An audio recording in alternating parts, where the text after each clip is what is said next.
Well, greetings, everybody. Once again, my name is Maximus. I am the fat man at the little park. You probably are wondering what I look like now without the mask. Now you know. But COVID is a thing, so we have to be careful. So I'm sure after watching all the videos that I've just put up here, you are probably wondering, well, what could you ride? You've gone through all these rides. You've shown us the seats. You couldn't actually get on anything. So it's probably not worth my money to even go to the park.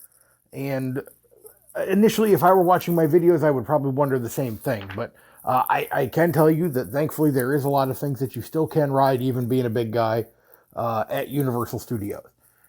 So I wanted to kind of give you a rundown of the things that maybe I skipped, so you know what I skipped. So if you weren't sure, you can kind of check out on those on your own, or I can tell you what I've heard, plus the ones that I've ridden. I'm going to start with the actual park, Universal Studios, because that's where I started in the videos. Obviously, I started out in Diagon Alley, where I rode,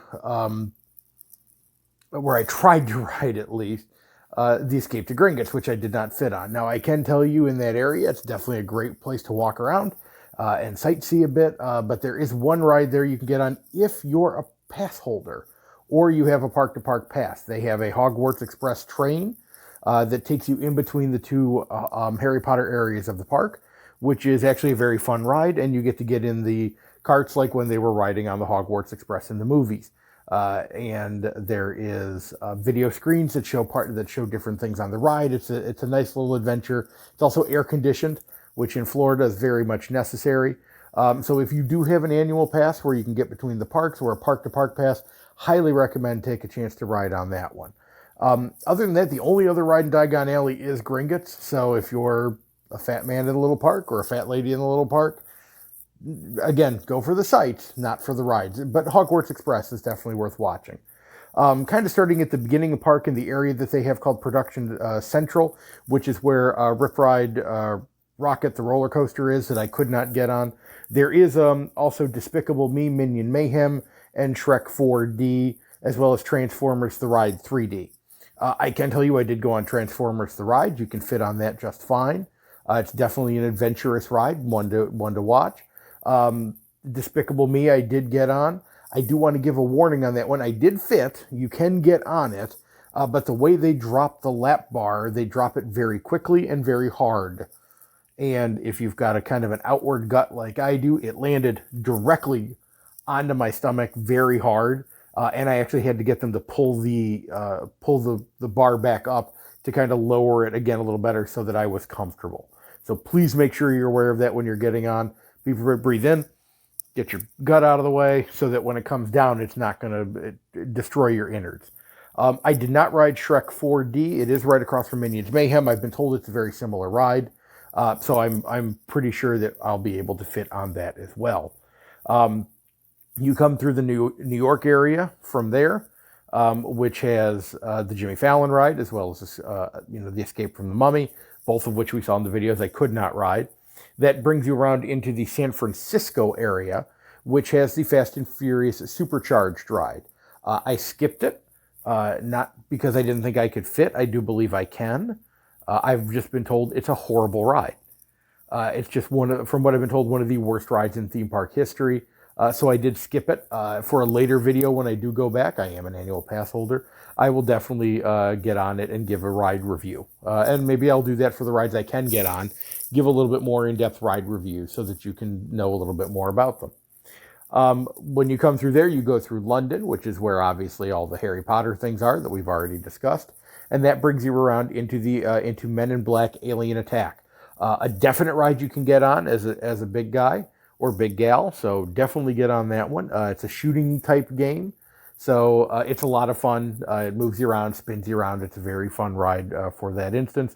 Now, in today's age of COVID, if you are worried about being in an enclosed room, it is an enclosed space, and you do have to handle a gun. Now, mind you, they do have you sanitizing before and after, but still, some people might be a little questionable about it. I know my 10-year-old was a little bit, so just take your care on that one.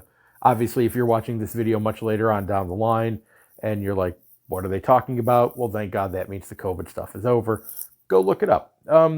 From there, you come around from Men in Black in the World Expo area into Springfield, USA. Now, I will be honest, we did not do the Springfield, USA area.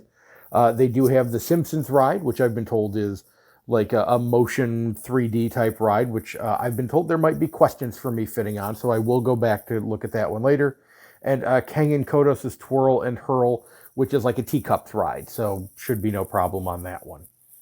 Coming around from there, we do have the Woody Woodpecker Kid Zone, which has the Woody Woodpecker Nut House Coaster, which is a kid's coaster, which I don't think I'd want to try to fit on. That would be more for my kids, but I'm sure I probably could. I fit on kids' coasters before without any major problem. And then also the E.T. Adventure, which is actually the only, I believe, original ride left in the park, which I have fit on before. It's just an okay ride, though, so that's the biggest thing to look out for that one. Just the ride may not be that great. But you should be able to fit on that one without a problem. And that basically ends the park. The other thing that's in there right now, there used to be a Terminator 3D that they've gotten rid of. That's now become a Bourne Identity stunt show, which had not opened yet at the time frame that I had been there, which is why we haven't really discussed it too much. But it's a show, so for the most part, shows are always fat-friendly, other than trying to get into the seats. You can get into it without a problem. They'll let you in, just the seats may be uncomfortable. But if you've been to a concert or anything like that, or a sporting event, you're probably used to that already. In the next video from here, we will talk about Islands of Adventure and let you know kind of what you can go through from there, what you can get on, what you can't, what I may have skipped, and some warnings, especially on some of the kid rides in that one. So until next time, I am Maximus.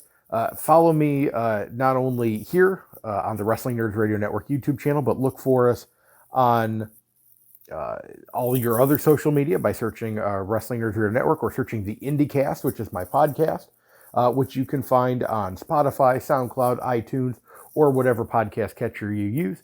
Just remember to search Wrestling Nerds Radio Network. And we'll look forward to seeing you next time. Goodbye. Nerd alert! Nerd alert!